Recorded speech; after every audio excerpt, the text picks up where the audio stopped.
Hey guys, Connor from the Ticket Stub, and you are listening to Lone Star Community Radio on 104.5 KCZW LP Conroe and 106.1 KZCC LP Conroe, and worldwide on irlonestar.com.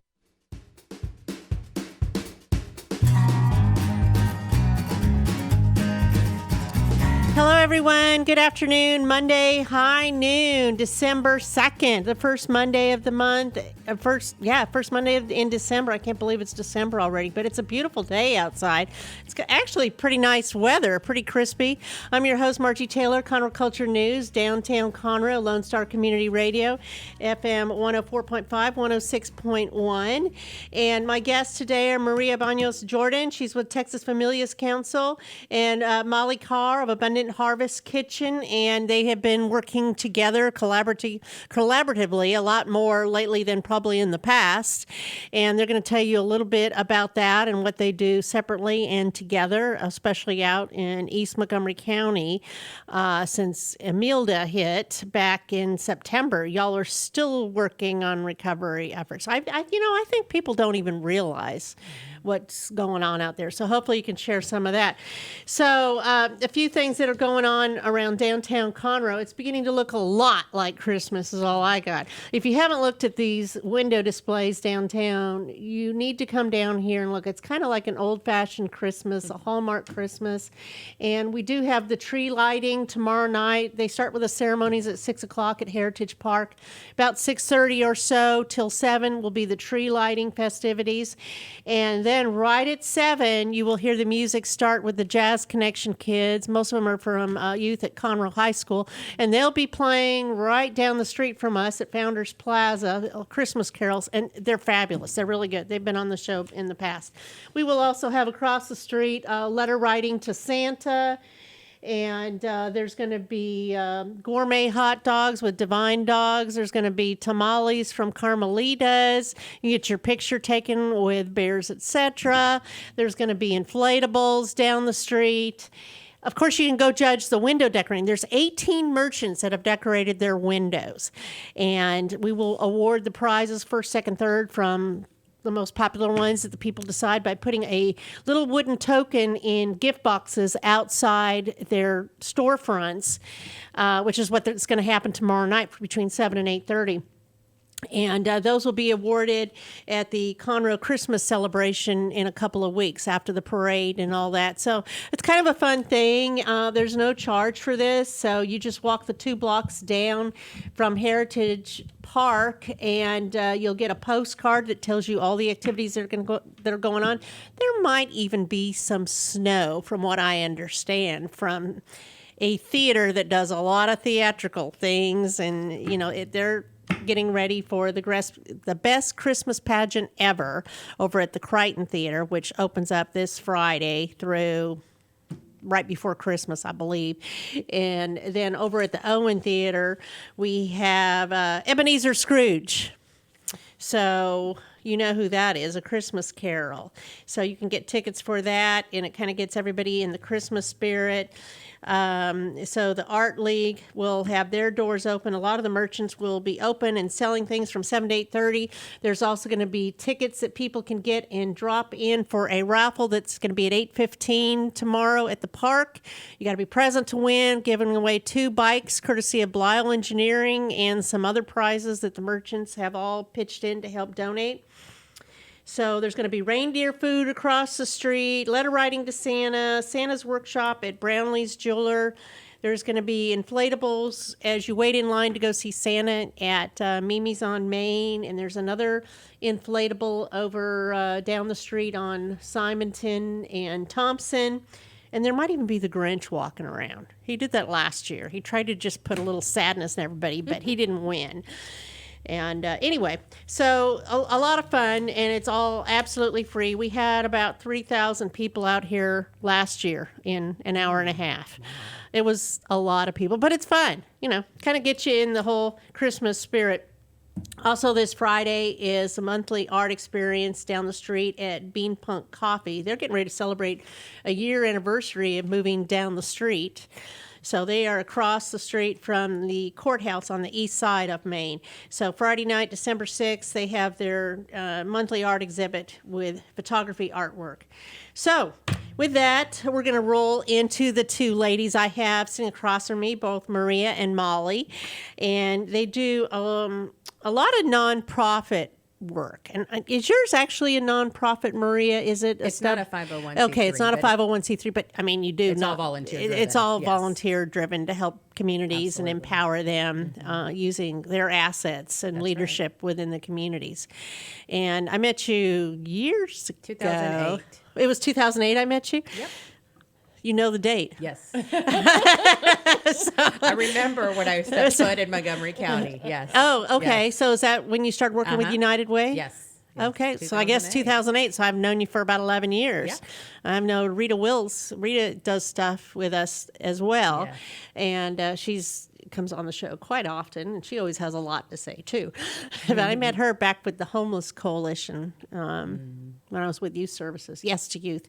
And Molly has been on the show before too. Ironically, it was 1 year ago that both of you were on the show together. Yeah. Because I pulled up and I saw I was going to make a little logo thing, image to put on. I go, oh, by golly, I could use the same one. How often does that happen? That's funny. So that's kind of fun. So, Maria, so tell me what you've been up to. Oh, gosh. Well, first, thank you again for having us. Thank you for all the work in getting the messages out, especially the work of the nonprofits. It's real important that the community actually have a chance to learn about what we do and who's out there serving the underserved. I think it's real important that your role as a messenger. So thank you so much for having us. And yeah, we're the 3 M's today. I was just thinking Margie, Molly, and Maria. I didn't even think of that. Yeah, there you go. We're going to have some fun today. Easy to remember. That's right. Well, my council, the Texas Familias Council, has been around since 2011. And our primary focus is to support the progress of local families and especially the underserved, and help develop inclusive communities. So we do lots of efforts, initiatives to help that. Women's initiatives, the Texas Hope Consortium, which I'll talk about in a little bit, and a lot of educational outreach. And when there are disasters, I kind of switch hats and try to jump help. right in. I jump right in. And get your hands dirty. And then you Yes. bring people with you. Yes. I try to find, other right people. Yeah, other people out wandering around trying to help and combine forces. But yes, we're a volunteer-driven organization, and we started off actually after the 2010 census. We're coming into a new census already, which is like, oh my gosh, that was a quick 10 years. And so that's very important next year for us. But in 2010, the numbers confirmed what we already knew, which was our populations are changing and growing very rapidly. And within that mix, there are communities that have gone underserved and a lot of times without voices at the table of decision making. So a lot of the Latino professionals in the community thought we needed to start addressing that as professionals and start giving a voice to these families. Most of us are children of immigrants, and so we understand the road and the challenges, but we also understand that the child of an immigrant is very driven by the hopes of their parent. And so we want to tap into that with our young children around the county and help guide their decision making and help guide their future. So you mentioned, walking alongside the community. That is really what we do. You don't go in there and make changes and say, this is how you're going to do it. No. And actually, when you said 2008, when we first our very first effort before the council even began was with United Way at the time, was the Deerwood Community Project that we undertook. And how are they doing? They're doing good. We went in there. I was in there personally for 8 years, and that was grassroots community development work from the ground up. And it was a community that had been neglected and really had was given a bad name, I guess, because of the poverty in the area and just being a largely immigrant community. Mm-hmm. So we wanted to identify the assets within that community and help them understand their beauty and their potential. And so 8 years of a lot of work, but we did, we accomplished a lot. And they're on, their third generation now. The Girl Scout troop is still going strong there. I remember that. When they registered to vote, too. Yes. So that's a big deal. So people think they're not contributing, but they are. No, yes. And it's the community as a whole. Absolutely. It's a learning process. What we did there 5 years ago was, it's been about 5 years. We had the first county candidate forum in the community center. I love that. It was packed. And it was a full house. It was packed. And we had, all the main candidates for the main offices around the county come. And it was a beautiful exchange of getting to know what this community was about, and also helping the young people in the community realize that they mattered, that they're valuable, and their voice Dr. matters. Wally was out there too. Dr. Wally was out there a lot with me, yes. And so we, there's a lot of things that we've tried to work with on both sides cross-culturally. But with lately, since September, basically a lot of my work has been put on the side burner because of Imelda. And Imelda struck very, very hard in East Montgomery County. And like you said, I think a lot of the county and a lot of parts were not really touched by that storm. So they don't realize that we're still in the aftermath, very much like we were with Harvey. It's actually a repeat of Harvey. The main difference is that with Harvey, we had tons of volunteers and tons of... Because it was all over. It was it was very publicized. Everybody was aware of it. People were coming in from out of state to help. With this one, we've been out there, trying to do what we can with what little we have. And I think a lot of people are still exhausted, frankly, from the continuous flooding in the area. And, a lot of the same communities being hit over and over again. What are the areas that are the worst? Patton Village, and I know Kings Colony, Roman Forest. But Patton Village. And yes, and then the Roman Forest area, the Kings Colony community, which is where Molly and I have been working. And, just to talk a little bit about Molly before you have her kind of tell a little bit about her wonderful organization, is that a week into recovery following the storm, I couldn't find help. It was very difficult to find help for Kings Colony. And how were you alerted that they needed help? Oh, because I've been working there because you were for doing 4 it years. anyway. Yeah. So I knew they were going to get hit hard. And sure enough, we walked in there, and it was very much the repeat of Harvey. It was a sense of trauma in a lot of the families that had gone through this again. Some of the families that hadn't gone through it with Harvey went through it this time, and so there was a lot of confusion and a lot of with isolated communities. It's very difficult. It's very difficult to try to reach everyone and then find the help to get to them. So I sent out the SOS to anyone I could to try to get help. And Molly was one of the first people that I remembered her work from Harvey, and reached out to her. And she immediately, said, yes, let me get some tamales on the truck and get out there by the end of the week.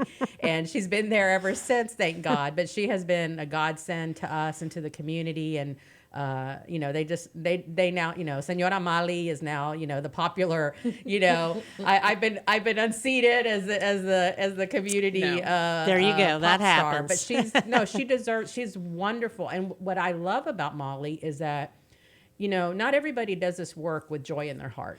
For some people it's just a job. But she does it with pure joy in her heart. So it is a mission of faith, and you see that. And I think the community responds to that with her.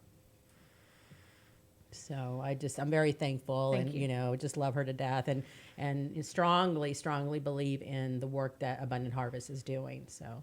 Well, I know you're doing a lot of wonderful things, and this is a great partnership with Maria. Absolutely. Because she is a strong advocate to help the underserved populations. And I know hopefully that will help you get some more funding and awareness of what you're doing. Because I want to talk about that too, how you're growing just since last year. Yeah. And what's been going on. So tell me a little bit about Abundant Harvest. So Abundant Harvest is a ministry whose mission is to create and experiences around the table that feed the body, nourish the soul, and transform the community. And how we've been doing that the last couple of years is taking food that grocery stores can't sell anymore and upcycling it to offer it as chef-prepared meals, community meals that are free to anyone who wants to come and gather, and also to have food pantries, specializing in perishable food. Different than a lot of other food pantries that you have to go to, we go to the communities that we're serving, and we have vegetables and fruit and meat and bakery items and things that can go bad, and often the things that are the most expensive. And we're able to share that with the community in their own community so they feel at home. And So do you hopefully- have certain places that you go all the time? We do. So we to help? we hope that we're digging deep into the communities and really beginning to partner with them. So I go to the same places, and we have, like this morning I was at an apartment complex, and I'm there twice a week with the food pantry, and then we do dinner there once a month. We do an event called Laundry Love, and we're there every I month. saw that. Tell us about that. So Laundry Love is a mission of St. Isidore Episcopal Church, of which the Abundant Harvest is a part of. And what happens is the second Sunday of every month, we take over a laundromat, and we will do 1,000 loads of laundry in the 3 hours that we're gathered. I'll have a meal there with the food truck. Have Shears will travel. We'll be there giving free haircuts. St. Luke's CHI Hospital has their doctors and medical staff there to be able to. We did flu shots last month for anyone who needs it, and it is in its third year and is probably fourth year for them, Wow. and it's only growing from there. What community is that? We're off of Rayford Road, Okay. Sawdust Road right now. We've moved in the last couple months to that location just because we needed more laundry machines because we weren't You able get to get a lot of everybody people done. out there? Yeah, I mean, 1,000 loads of That's a laundry lot in of 30 people. minutes in 3 hours. Sorry, is a lot. Yeah. So the more machines we have, Yeah, the we better. thought we had a lot of laundry, Yeah, right? No, I guess not. Well, a lot of families have laundry, and it's if you use the services there, it's a good chunk of money to get all your kids' haircuts and get your laundry done for a family of 4 and to go out for a meal. That's saving families quite a bit of money, and that's our goal, and to bring people together, right? You're sitting in a laundromat all by yourself. How about gather around Yeah. the table and Yeah, it's boring. have lunch while you're waiting on your laundry to spin. It's a menial task to have to do that. So how do you get the food? Do you have grocery stores that you partner with that allow you to come by and pick up the so perishables? we partner with the Gabriel Foundation, who works with one of the grocery stores, and then we're also partners with Keep Us Fed, Montgomery County. That was an LMC project. Absolutely. That was my class, LMC. there you There you go. We are very thankful for all of the work that Keep Us Fed is able to share Good. I was going to with us. ask about that if you were with And them. and then we're also partnering with the food bank because of the increase in need that we have seen and our ability to grow. We also partner with the food bank in order to. So when you keep the get food. all this food, it's kind of in and out. You get it, you distribute it. You get it, you cook it, you distribute it, whatever. Exactly. Because you don't have refrigeration. Right. Right. We have the 3 refrigerators that are on the food truck, but that's it. And so this morning at 6 o'clock, I was picking up groceries. And by 9:30, I'd had 2 food pantries and given away over 1,200 pounds of food. Wow. And then we'll have another food pantry tonight, and I'm going to give away right at 700 pounds of food. So as soon as Wow. it comes in, it comes right back out. So do And- you have a staff? Do you have people that volunteer with you? We have really good volunteers. So we have not only a crew of volunteers who are just there to help, but we also give the dignity to those we are sharing with to be able to volunteer to help themselves. So it's not just we're coming in and doing it for you, but when I pull up to the apartment complex, there's 2 people out there who help me unload the truck. There's 4 people inside helping to sort the truck. All the groceries have come in from the truck. And then they are contributing to helping their own community also. And I think that kind of dignity of work is something that helps, and it's not just another handout. Makes sense. I like that. And you can see it. I mean, it's very clear. You know, I think like the first couple times she came out after the storm, you know, people were a little tentative as far as, you know, who is this lady, and, you know, Who's this white girl out in the middle of the barrio? That's right. You know, what does she want? What, you know? And so, you know, I mean, I'm just kind of like on the sidelines, just trying to make sure. Is she with Maria? Do we know her? That's right. Maria, who is this? That's right. Yeah. And so that's, you know, you have to kind of, you know, build that trust, right? But then about the third time, you know, the ladies immediately, you know, jumped in, and now you have the children. Oh, yeah, the kids are my There's like a little restaurant crew staff, yeah. of kids, and they love it. Yeah. Like, you know, the cooking shows are real big on TV for kids, and, you know, all the baking shows and everything. And so Molly's sitting there, and they have questions. I hear them, and they'll ask her questions about how the food was prepared or what, you know, that sort of thing. And they're actually enjoying having fun, getting the food ready, getting it, you know, packaged and served, and they put their little gloves on, and they're professional. Yeah. So they're inspired, and I think that's sometimes what, you know, what Molly mentioned as far as the dignity of community. That is absolutely essential for me. And some of the work that we do with our nonprofits, with the consortium coming up, which is going to be December 11th in Kingwood College. Part of our role as a council is to share the tools that we've learned with our colleagues, because, you know, you have new people coming into the county, into new roles in organizations that may or may not have a lot of experience in working with rural or semi-rural communities, or immigrant communities, or underserved communities. There's a lot of knowledge and wisdom that needs to be transferred, right? And when you're out in the field, you know, you're learning as you go. I mean, Molly and I have talked about the lessons learned from Harvey, right? Yeah, absolutely. Like stepping on each other's toes, or, you know, trying to make sure, you know, what does the community want, as opposed to what I want for the community. And and so the dignity of the community is so important, that they feel that they are part of the process. So for us as a council, we want to make sure that we're reminding our colleagues, you can sit behind a desk, and sometimes you just have to do that. You have to do the case management, you have to do the paperwork and all that, but you're needed in the field.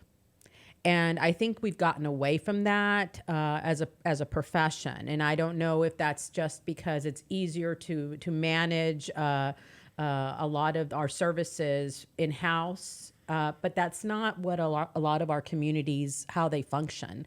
And so what happens is they will not go to a location to ask for help, so they go unhelped, and then those children suffer. So being out among the community, and frankly, as women of faith, that I feel like that's also part of our mission, is to be out among those that need, you know, to feel loved and valued. And you can see it with the hot meal. It's like, you know, we were talking about that one day. It's like the hot meal, it transcends a lot of the stuff that people are worried about, or, you know, negativity out there. It's just like we're eating together, we're nourishing ourselves, and like she said, the soul and the body. And so it just brings joy. And I just think it's a beautiful, beautiful way to build community as well as meet basic needs. So I think there's a lot of lessons that you can only learn when you're out in the field doing this type of work. Meeting at the table. Absolutely, yeah. And one example of that is this weekend, we're with the group of community members from the Kings Colony area. We're going to help them gather together and make the tamales for the Christmas season. Oh, so yes. we have 8 or 10 women who are going to gather and not only make the tamales for their families, but also to be able to share with the rest of the community. So it's not just me bringing stuff to them. They're actually So they're doing the putting massa. Oh, everything. whatever. Oh, yeah. you should have seen them light up when she when she threw out that idea a couple weeks ago, about having a tamalada. Oh my gosh, all the women were like, yes, what do we need to do? And she said, well, I'm bringing the food. You just have to prepare it and, get it ready. And they were on it. They are excited about and this. I will help eat it. Yeah. What a great idea. That's right. And that helps too, because as you know, I'm a classically trained in French technique cook, and so what I cook often does not translate to their comfort food. It's comfort food if you're an American Southerner. It's comfort food if you're from Provence in France. It's not part of their norm, though. But it's not Yeah. what they have. So to allow them to be able to make their comfort food for their community and their culture, and I can learn that as a skill for myself to make myself a better chef, that's a trade-off. So you're letting even, yourself Stephen. be humbled, vulnerable, and all of that to whatever is appropriate for them, which is the way you really should Yes. serve. Yes. Right. Well, absolutely. and that's Yes. serving. Really, Absolutely. it's not your own idea and coming in there. That's not serving. Right. And it's such a gift for me because this is a knowledge base of the abuelas of the community that my grandmother taught me how to cook great chocolachis, but not tamales. Right. But and the it's communities different. we're serving have been teaching me, okay, here's the better way to make rice. Here's a Right. different way to do this. Here's how you make Costa Rican Yes. tamales. That's what I was Here's gonna how say, you make Mexican tamales. Sometimes it's you know. part of just feet on the ground and immersing yourself. Yes, because Exactly. and it's so interesting, really, even from like a sociological perspective, is that because our communities are very diverse within, right? So you have multiple cultures within one community, and so when you're talking, let's say, for example, a largely Latino community, but within that, you're going to have 4 or 5 different, cultures, and so they are navigating among themselves those differences, and there are differences that sometimes cause conflict and require some intervention, but the food is so amazing because yes, there's a Salvadoran tamale and a Mexican tamale, and the women will talk with each other about this, That's about how interesting. they're going to, so they come up with a list that they handed into her about the ingredients that they were wanting. So they had to navigate which tamale they were going to decide to do. So it's interesting. I mean, food has multiple layers of wisdom within. It's not it just unites not the people. food. Absolutely. I mean, everybody's got to Exactly. eat. Right. So And let's this talk about how it can community- work for everyone. Not only eating together, but coming together to prepare it too. Yeah. I think this goes back to a great idea. ancientness of women gathering Sure. and the strength of a community. And being so as and those so women get this. gathered. So she's bringing the ingredients Friday. They're going to be cooking, okay, and getting everything ready starting that evening. All day Saturday they're going to be cooking. And then Sunday, Alejandra Tapia is coming out with Chicagua Aztec dance. So talk about ancient. They're going to come Alejandra's do, great. yes, they're going to, that's the first time she'll be out in Kings Colony. So Oh, it'll be okay. her welcome to Kings Colony. She's coming out to do the dance for the community, and then they will distribute the tamales then. Wow. So it'll be, it's a wonderful way of celebrating the season and the cultures. I love it. yeah. So we're going to take a quick break and talk about what direction we're going to go here, and so that we could pay some bills, and then we'll be right back. So I'm Margie Taylor, and I am here with Maria Jordan and Molly Carr, and we're talking about working together in different communities in Montgomery County. We'll be right back.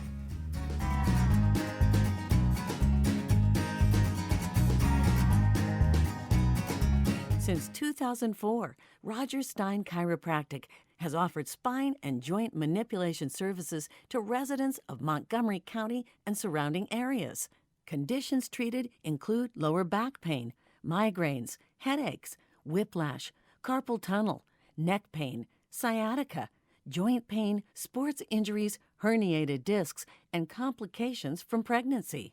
Roger Stein Chiropractic, led by Dr. Stacy Rogers and Dr. Brian McGee, is an integrity-verified chiropractic clinic. Call 936-441-9990 for an appointment, or visit rogerssteinchiropractic.com. That's RODGERSSTEIN chiropractic.com. Did you know there are more than 790 abused and neglected children currently in foster care in Montgomery County? Will you help make a difference? I'm Allie Stevens with Casa Child Advocates of Montgomery County. We train and support volunteers to be the voice of children in the foster care system. Kids removed from their home because of abuse and neglect. And we need volunteers just like you to advocate for these children. To learn more about becoming an advocate, please visit CasaSpeaksForKids.com. That's CasaSpeaksForKids.com.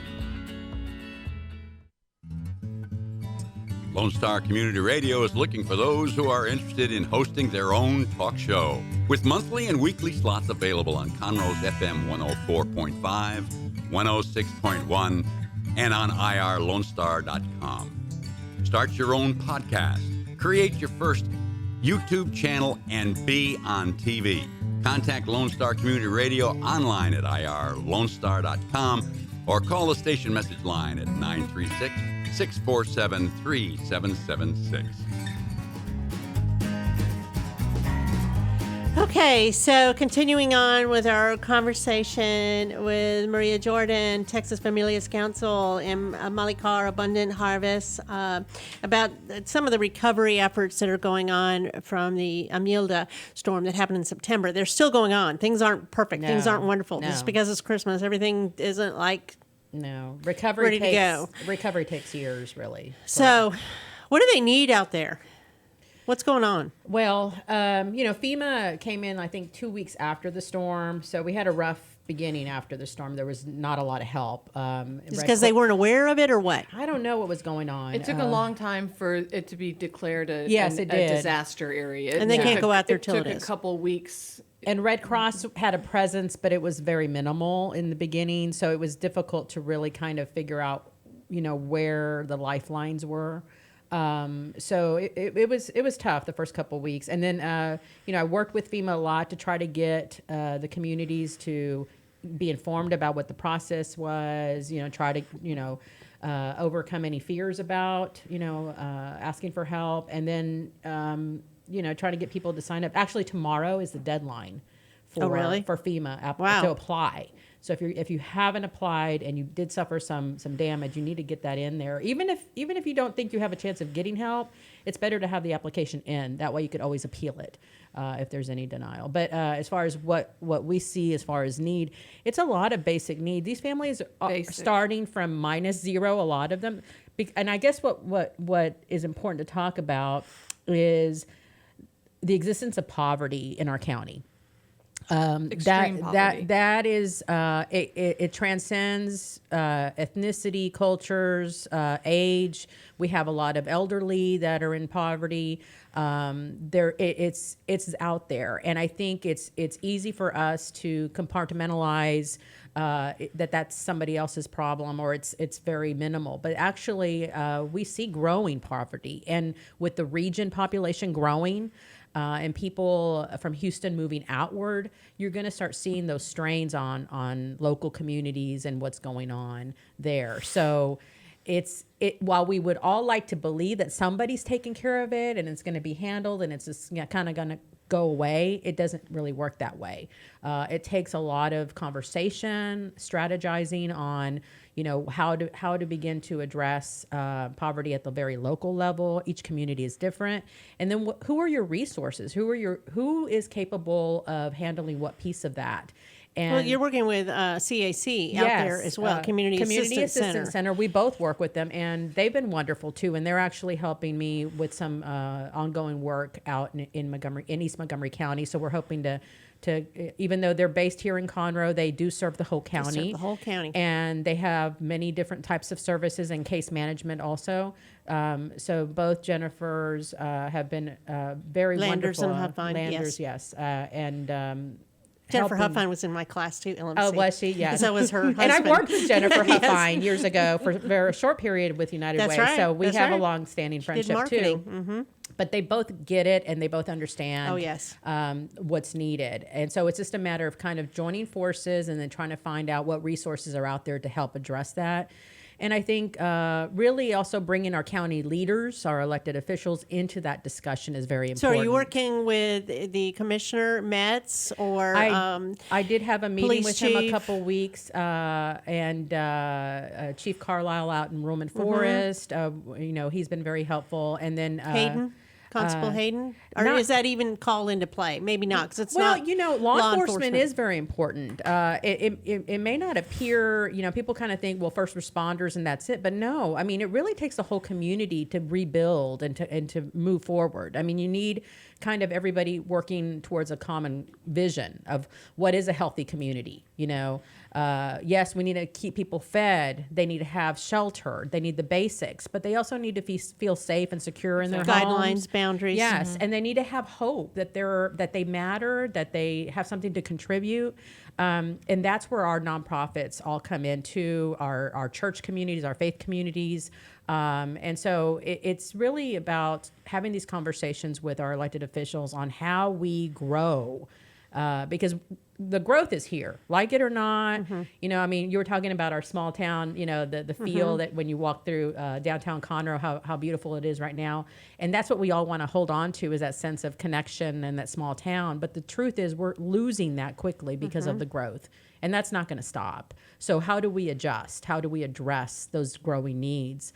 And Still stay connected to each yes, other. still stay Right, connected. right. Yes. So it is an ongoing conversation that I can hope to continue to have with local elected officials and continue to see what they're seeing and then try to figure out how to address that. So let's jump ahead. So December 11th, you have an event at Lone Star College Yes. in Kingwood, and you've invited some of those leaders to Yes. come and talk about what it looks like. Tell me what the topics are of what So this is going to be about. Our Texas Hope Consortium actually meets twice a year. So we had a spring meeting, and this is the last meeting. And actually, I was scheduled to have it in October, but it got postponed because of Imelda. So we're squeezing it in here at the end out of necessity to make sure that we're sharing lessons learned and that we also acknowledge the help. We're actually recognizing Molly and some of our other community partners that day for their help after Imelda.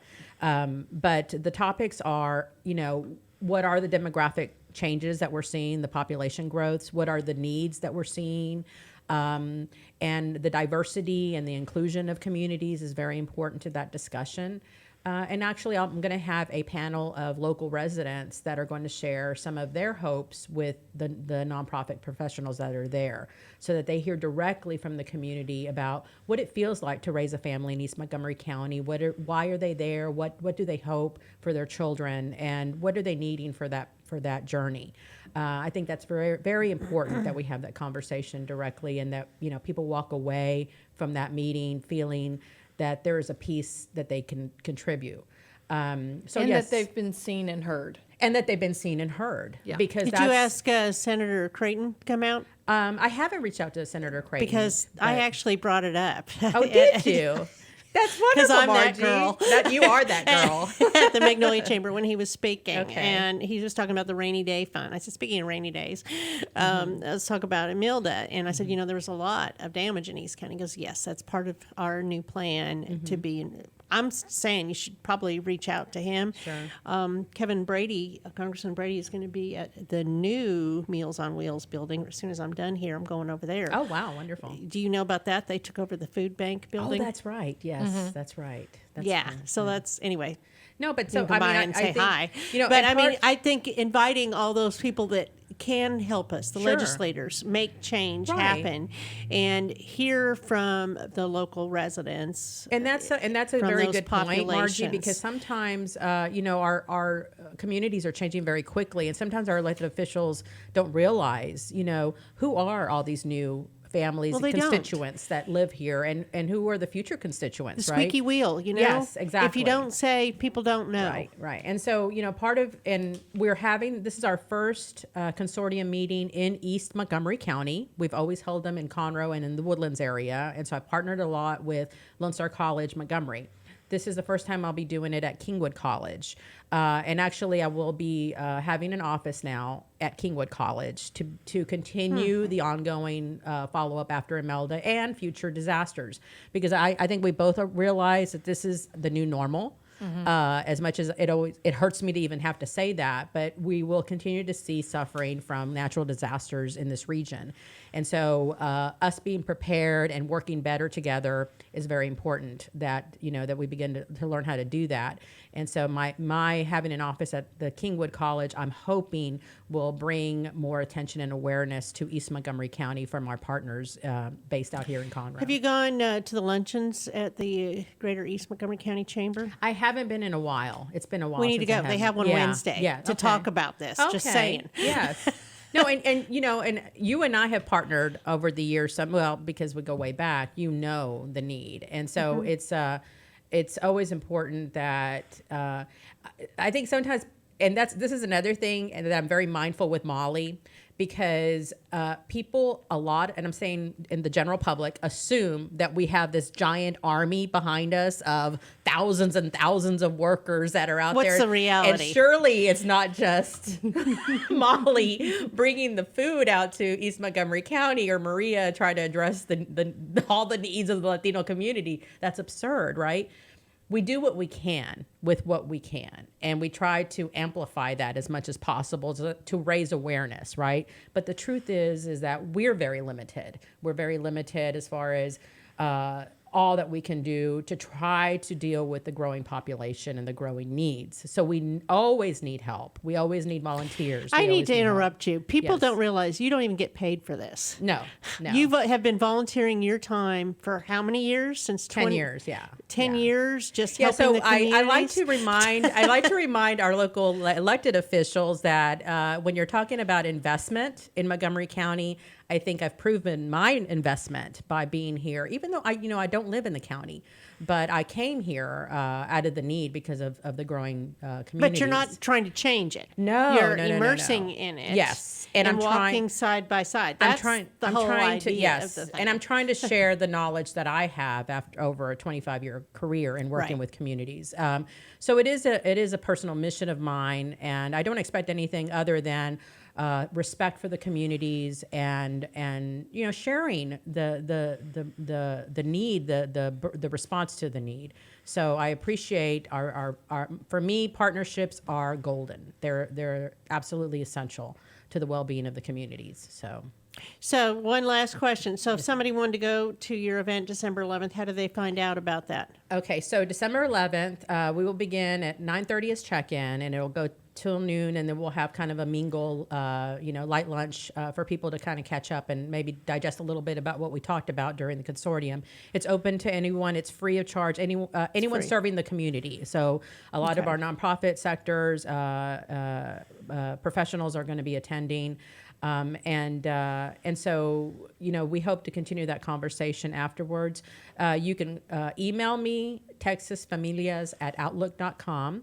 I also have a different website up now. And actually, my previous website was hijacked. It was it was stolen by the Russians of all things. Yes. What?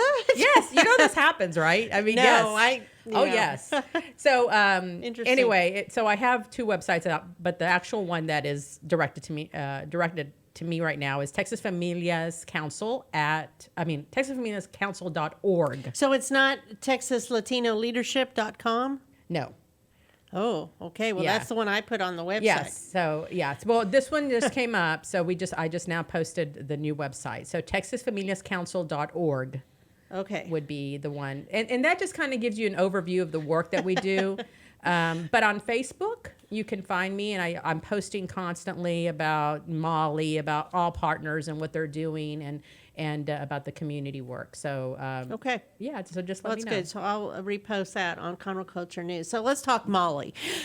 Molly, you're on the spotlight now. Okay. So Abundant Harvest. Do you have anybody that works like staff with you at this point? We have a couple contract workers who we've gotten grants to help us with disaster relief specifically. We have someone who helps deliver the food to one of the neighborhoods that we're still serving from Harvey. And then we also have a repair coordinator that we got a big grant from our national church, a $250,000 grant to be able to help some of those families who have not recovered from Harvey to be able to move back home. And so she will be working through the end of the year to get those families back into their homes that are safe and have floors and walls, You do a which they lot of haven't work. had before. Do you take a day off? Fridays is my day off, and I'm pretty strict about it.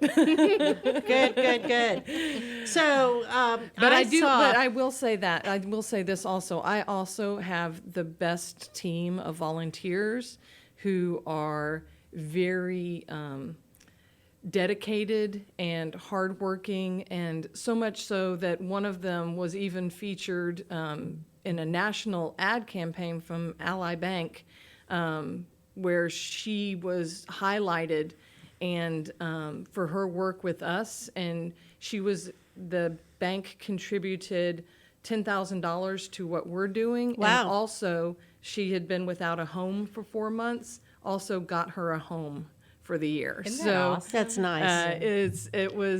Our volunteers are the best, and they do the But could heavy you always use lifting. more? I can always use more, especially now because starting in 2020, we're going to be ramping up everything because of our new brick and mortar that we're opening up. Wow. Oh, yes. That's exciting. I'm excited by it too. Yes. And that's where you need a walk-in refrigerator. Yes. Exactly. So we hope that beginning in 2020 and for the next 2 years that we have this proof of concept grant, that we're able to increase what we're doing by 5 times what we're already doing. So right now we've given away over 100,000 pounds of food this year. We want to, in 2 years' time, ramp that up to 500,000 pounds of food that we're able to share. And we need a place to be able to keep it as we increase what we're doing. And so this year on Giving Tuesday, we're asking that folks give towards the Abundant Harvest in order that we can get both a walk-in fridge and a walk-in freezer. And I think we're going to be able to do that because we've had one of our patrons has offered to match dollar for dollar what we raise on Giving Tuesday. That's exciting. Wow. And last year we raised almost $30,000 and were able to buy a van so we could transport the groceries safely and efficiently.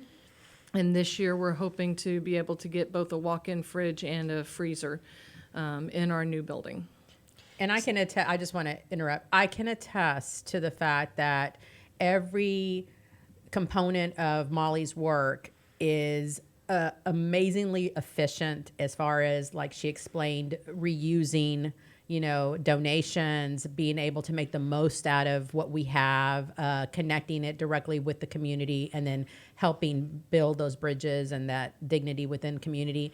It's an amazing mission, and I hope people do find it, especially in this season. If you want to contribute to something that is going to touch families directly, I would highly, highly urge you to consider Abundant Harvest. I think it's an amazing organization. So it's harvesttruck.org is your website. That is harvesttruck.org is our main website, and on that front page you can contribute straight to the Giving Tuesday, or you can also be an ongoing contributor, both with volunteering and financially. So I am asked every month to contribute volunteer opportunities through the Republican newsletter. Great. So hopefully you can give me some that I can give them, because they just sent me that email yesterday. Yeah, absolutely. So every So month they can we learn post- more about Abundant Harvest as well. Right. Every month we post all the events that are going on that month, and let people go to a Sign Up Genius so I know how many people are coming, and we Good. can help plan so this would be menus for based on that. January, and I'm Yeah. sure it's all going to be the same. You're going to need help with Yeah, whatever. we're going to need as we increase and open up, this brick and mortar, we're going to need tons of more volunteers, just because we want to be able to have not only our mobile food pantries continuing, but we're also going to be having a food pantry at the building where people can come and get food they need for their families, and that's going to be open 6 days a week. And then we also are offering a free community meal at lunch Monday through Friday with the new building, so that people can come in and not eat alone and not feel lonely. And because I think when we say, what are people hungry for? They're always hungry for food, right? That's a necessary thing. But I think so many people in our community now are hungry for connection. They need Yes. socialization. Right. Yes. That's why we live in what's called a community. Yeah. Right, exactly. and I think that, having a soup and salad lunch with people and maybe the same people every Tuesday coming and having lunch together, Yeah, it conversation. changes. It changes who you are, and it does transform you, because you see the value that you offer and you see the value in others.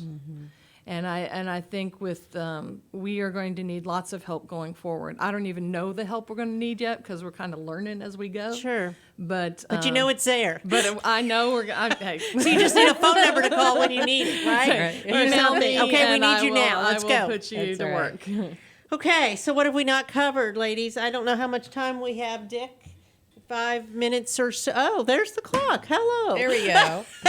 I don't know. I mean, I think we've kind of covered. I mean, I just think, I hope, talking to my colleagues out there, that, you do come December 11th to kind of hear these stories and have this conversation with us. But also, I hope that, Molly and I came together out of necessity, right? Out of disaster and need and a common call. But these partnerships are so important, and supporting one another. And, as her organization is growing and developing and needing that support from the community and our local elected officials, so that they're aware of the tremendous amount of work that these organizations do to just sustain a lot of our people in need. Our population is growing older, and a lot of people are going to be growing old in homes where they may be very lonely, and they may only have someone like Molly or myself or somebody to come by and check on them. All these pieces are important. So I strongly urge everyone to continue coming together and, supporting, the common work. And I would like to just jump in real quick and just say that, I didn't grow up down here in this community, but I've been here now for almost 20 years. And this is the first community that I've been able to put down roots in, because it has been such a welcoming, loving community. And our hashtag is offensively generous. And I see this community being offensively generous, like so generous you don't even know what to do with it. And I have to thank this community for that, for not only supporting the Abundant Harvest and Texas Familias, but also for all the work that's done in this community to help those who are vulnerable, and to bring together us to be the best selves that we can be. And Montgomery County has been this home for me that helped raise my daughter. I think that's a story that a lot of people could tell about Montgomery County. Absolutely. I mean, you go into Houston, it doesn't feel as close. It feels all spread out. You come here, and everywhere I go, every single day, I see someone I know. Yeah, and I know people get a little and they bit, do care. Yeah, and people get nervous with change and growth, but just Sure enough. dive in. Just jump Jump in. There are Yeah, good people there's things doing to good do. work, and there's things to do, and you have something to contribute, and we value that. So jump in and don't get caught up in negativity or division. Jump in Right. and do the work. That's what I believe. That's what God asks us to Right. do. So Right, and I think this holiday season, that's exactly what we're, as people of faith, that's what we're called to do, not only during this holiday season, but also the whole rest of the year. So I'm sure we could talk again for another hour, but our time is limited. And so I urge people to go to harvesttruck.org or go to Abundant Harvest on your Facebook page. Yes, Abundant Harvest Kitchen. The Abundant Harvest Kit, you can find it. Yes, that's right. there's lots of Abundant And Harvest. then Texas Familias Council, you can find anything that you're posting, and you like to post a lot. Yes, I do. Of all the different things that we haven't even touched on. There's a lot of different things because you care very deeply about the community Yes. and the vulnerable populations and different things that are going on. And you'll take others. Anybody wants to come in, your arms are open. They can come in, get their hands dirty. And I think partnering with if any other nonprofits would Right. want to partner with us, that we're always looking. What are you lacking? Construction, a lot, working on construction. We've partnered with some great contractors, but I think there's some of that's going on. And Okay. call us. Absolutely. Okay. All right. Thank you, Margie. Tomorrow's Giving Tuesday. And it's also, what was the other Tuesday? Tuesdays to go. Sorry. Yes. So Oh, catering. yes. Yeah. So remember, the holiday spirit can last all year. It doesn't have to be just in December. Yes. So with that, this show is sponsored by Roger Stein Chiropractic. They're at 3303 West Davis in Conroe. And we appreciate Stacy Rogers and what she does to help us get the word out by having this radio show. Thank you, and hopefully we'll see some people tomorrow night in downtown Conroe. Thank you. Thanks.